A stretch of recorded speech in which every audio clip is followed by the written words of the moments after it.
suerte. No se oye. Porque siempre nos ha ido bien. Cuando ya no vaya más, ya te quito la palabra. No se oye. Bueno, como llego tarde, no sé si se ha dicho. He escuchado al maestro decir que la partitura en cierto modo lo va a expurgar, pero que va a mantener tradiciones vocales. Por tanto, evidentemente el tenor saldrá con el sí natural, ¿no? Alguno tiene, ¿no? Más de uno, no lo he contado. Por eso, que hay tantos agudos que no están escritos, pero que son tradicionales y se mantienen, ¿no? Sí, bueno, es el principal problema que uno afronta cuando ve una partitura, sobre todo en el siglo XIX, es qué es hacer lo que el compositor nos pide y qué tradición dejar o no dejar.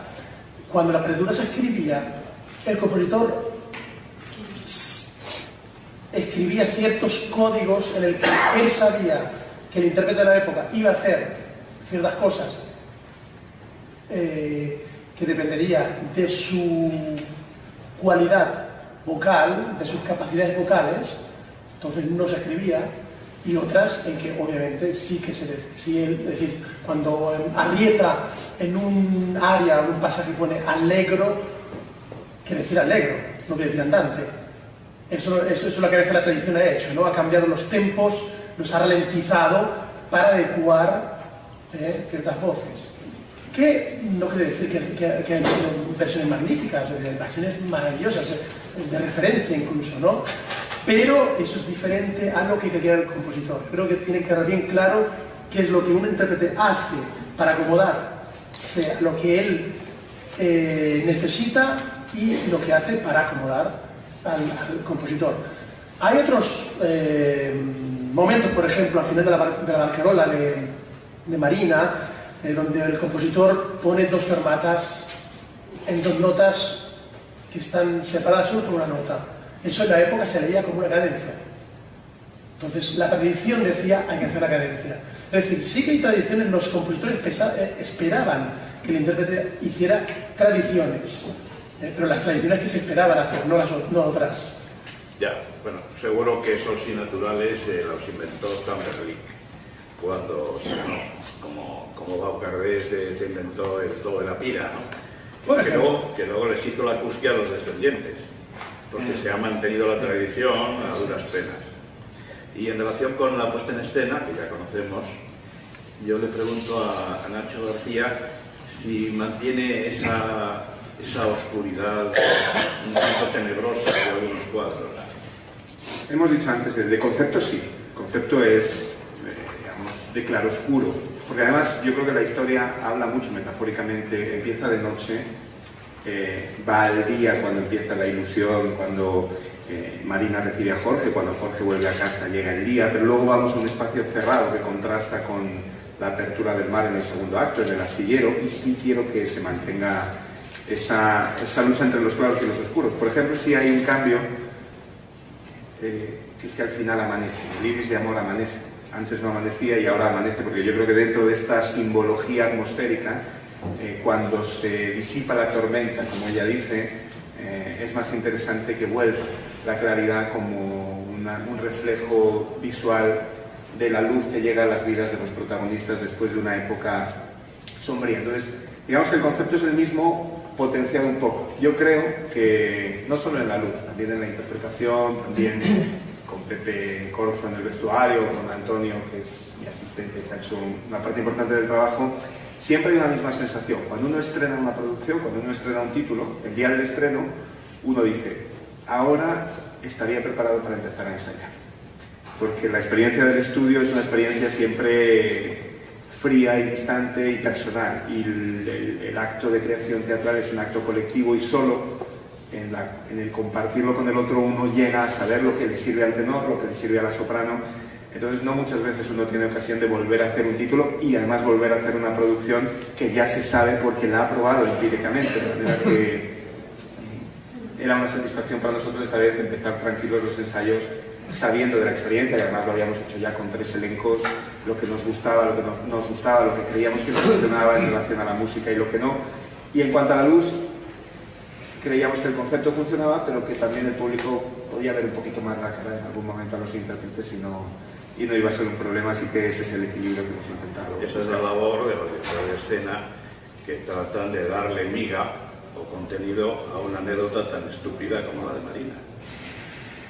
Es estúpida y no, porque es estúpido que ella se proponga este plan estúpido de que voy a decirle al otro que me caso con el otro para que él tenga celos y diga que no, que me caso con el mejor, pero como el otro es tímido y no tiene huevos de decirlo, pues entonces estamos 3 actos en el enredo. Esa viene siendo más o menos el argumento. La historia de la lírica, Sí. de argumentos estúpidos.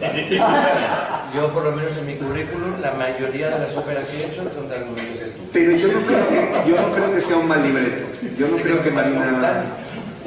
que Marina sea un mal libreto, y creo que está muy ligado, y creo que es un gran libreto de zarzuela porque está ligado de verdad a lo que define el género, que es lo popular, el saber popular. Todas las metáforas marineras yo creo que son tremendamente conmovedoras. Cuando los marineros se sientan cansados y sudorosos y le dicen al otro, y cantan, oye marinero, cuando estés en el mar y te vas a ahogar, piensa que no te ahogas porque mis manos han estado trabajando. Coño, eso es poesía popular profunda, eso es sabiduría destilada durante siglos, y está llena la obra de ese tipo de cosas. Entonces, depende de... Si se hace desde fuera y como una postal externa, es muy cursi. Pensar en él, ya en pensar en él te quieres ir del teatro porque ya es muy cursi.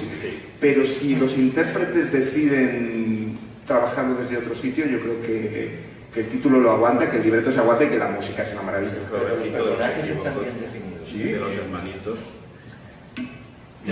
Pero luego hay tensión también social.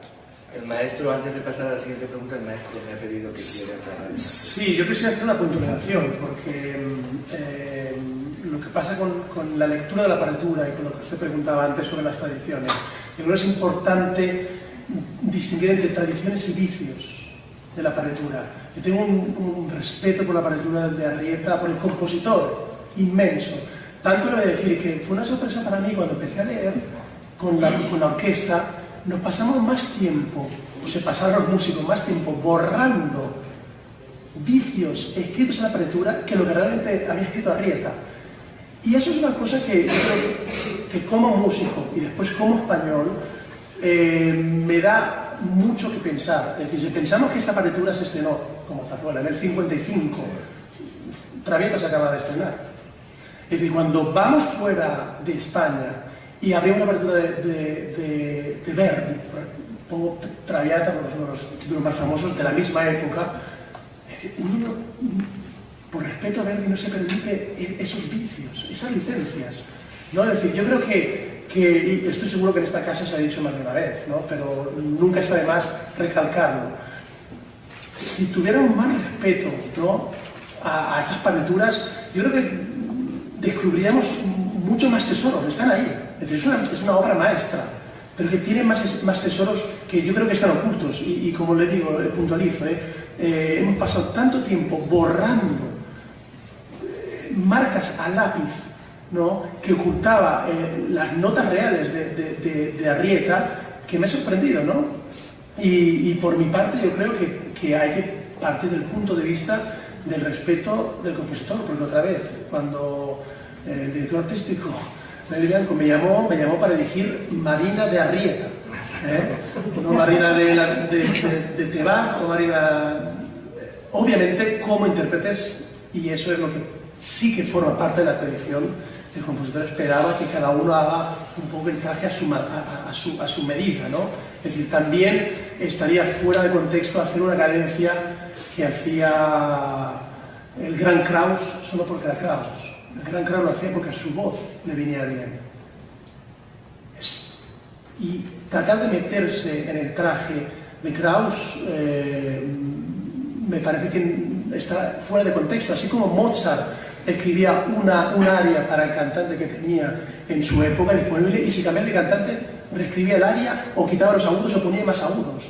Es decir, yo creo que eso es importante recalcar, ¿no? Primero, el respeto a la partitura, que creo que ha sido, por lo menos he tratado en esta producción, ¿no?, de mantenerlo y respetarlo durante todos los ensayos, y siempre dejando la libertad donde el compositor esperaba que el cantante tuviera esa libertad. ¿Y qué edición se usa?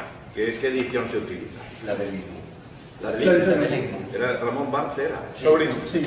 Sobrino. Somos sobrino y María Delfina. No obstante, aunque estamos utilizando esa edición, ya me encargué y tengo que decir que el equipo de la Zarzuela es de los equipos más rápidos que he visto, porque en otros teatros donde voy pido el manuscrito de la partitura, bueno, uno ha terminado la última función y de repente se la envían a casa, ¿no? No, el segundo día, cuando pedí el manuscrito, lo tenía ya copiado, ¿no?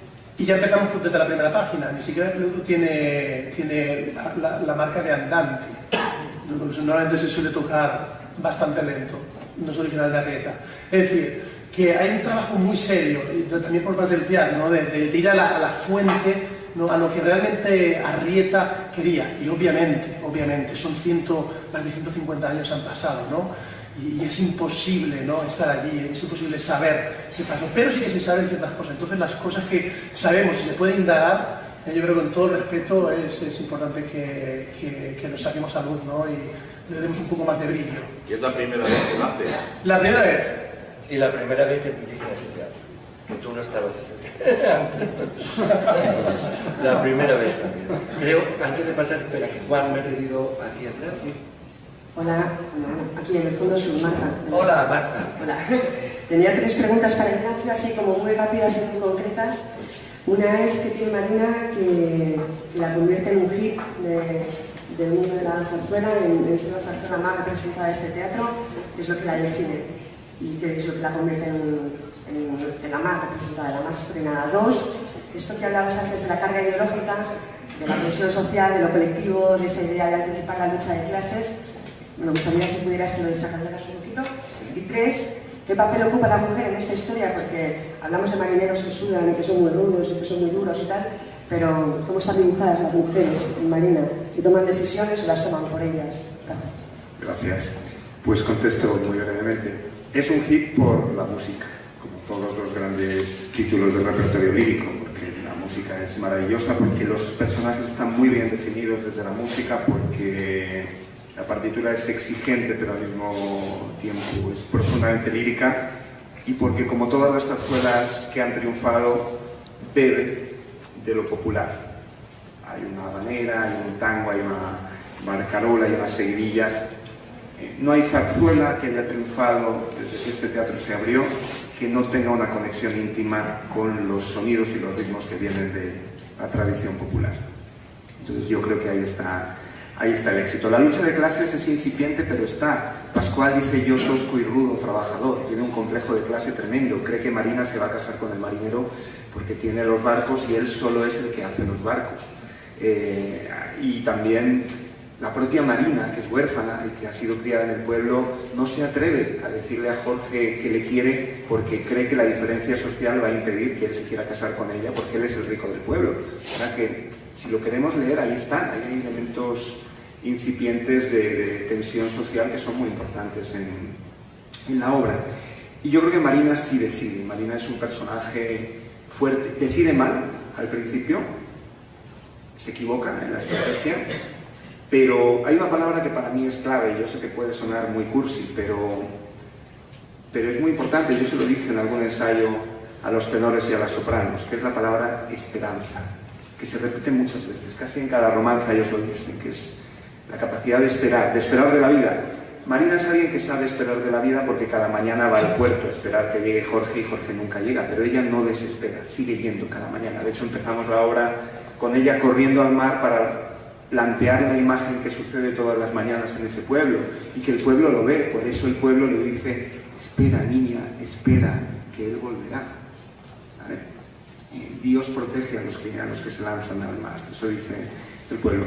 Marina se equivoca, pero Marina entiende, aprende con el error.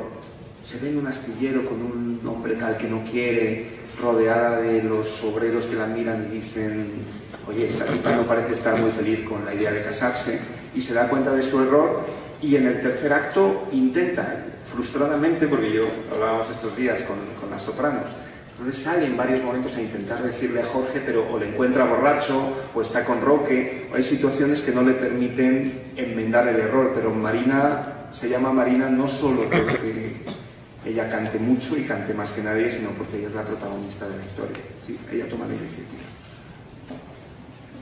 Aquí. Es que llevan tiempo pidiéndome aquí, Juan. Después pasamos a... Vale.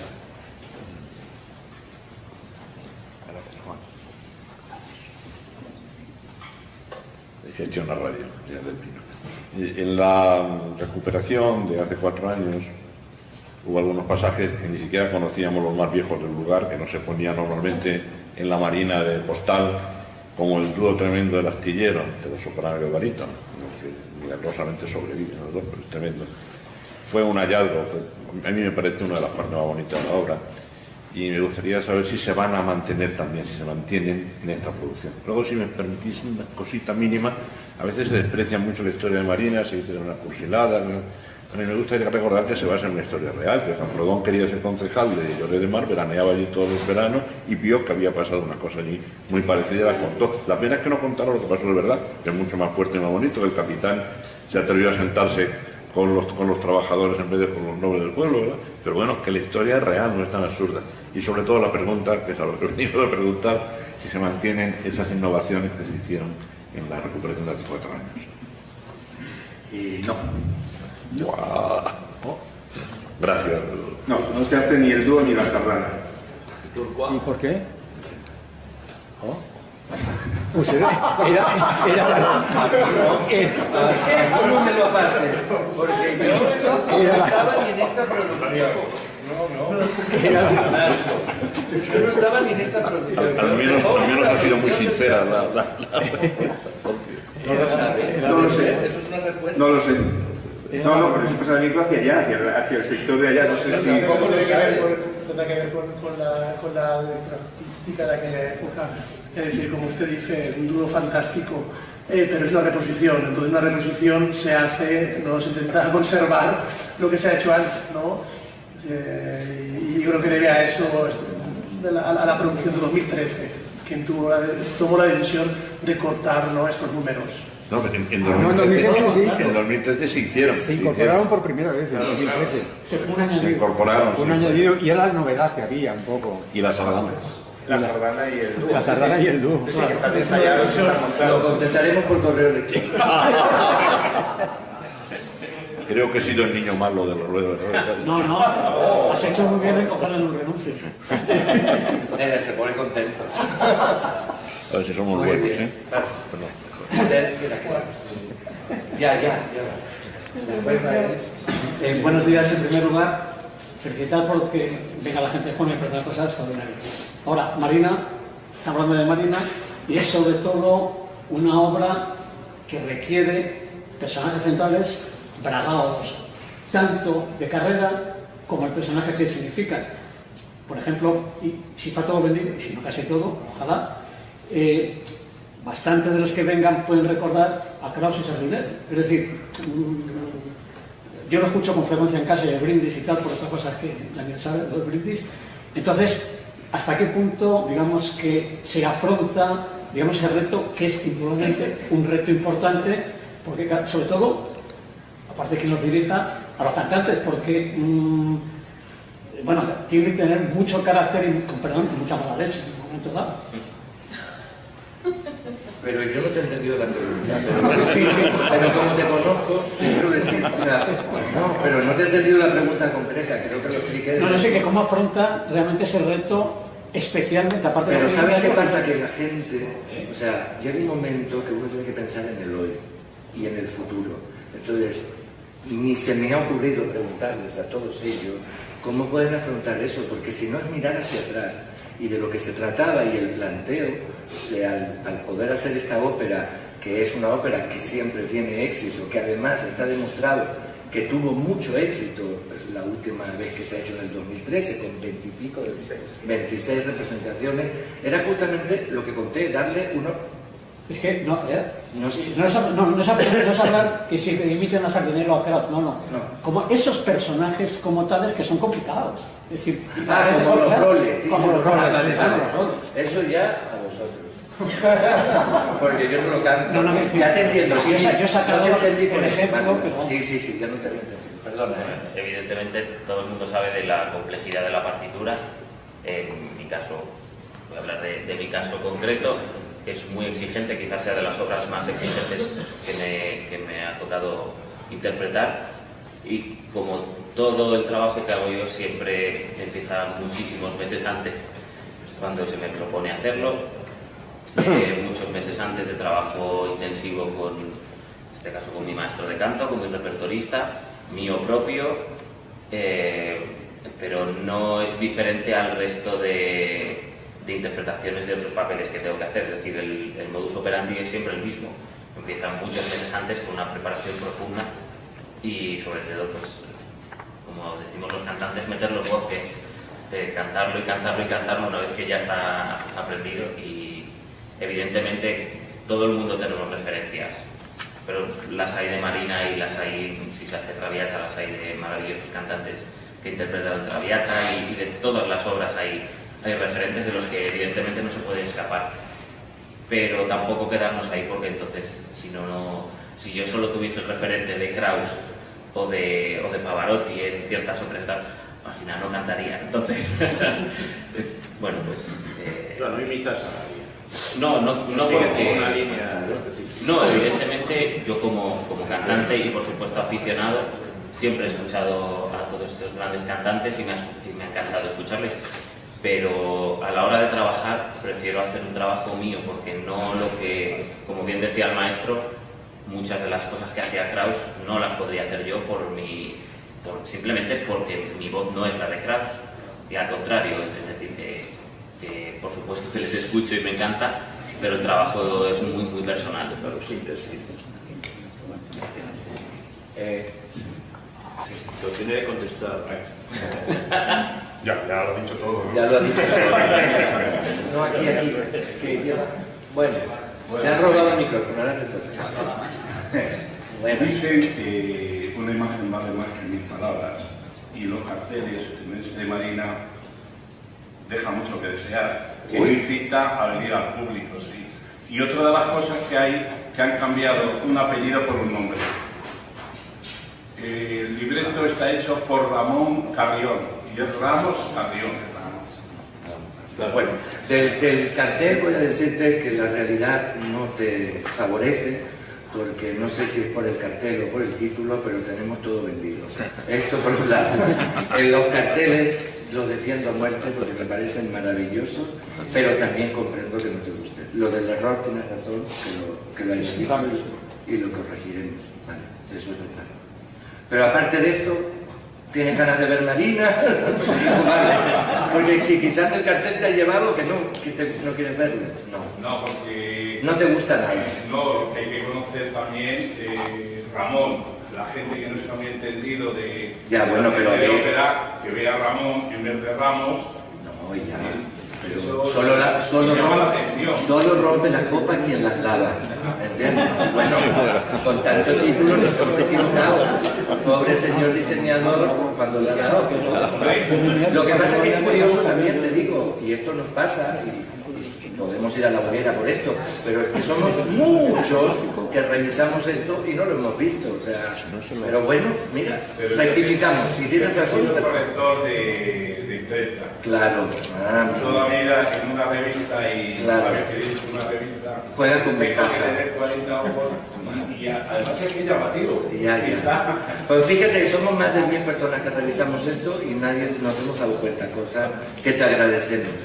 Igual ha sido el ordenador, Dime. Bueno, volviendo al tema de que esto es un pastiche, que es esto, que el argumento, efectivamente, el argumento de Marina me refiero, yo creo que estamos equivocando las cosas en el sentido de que en su época este tipo de obra, este tipo de teatro era lo que privaba, o sea, la gente quería estas cosas. Yo estoy seguro que si en esa época le pones un Bose, pues vas al pilón directamente, al pilón del pueblo. Pues entonces, y además, ya abundando lo que decía Nacho, hay dos personajes, Roque y Javier, ¿qué perdonas? Pascual. No, y Jorge.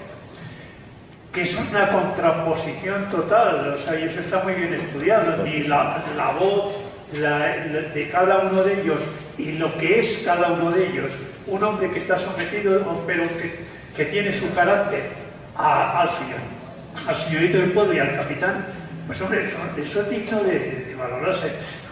Yo, y sobre todo el pensar en él, pues sí, efectivamente, es tiene cosas raras, pero alguien se ha planteado el carronombre de la Traviata. Rigoletto. Perdón, de Rigoletto. ¿Se ha planteado bien eso? ¿Por qué? Porque está en italiano.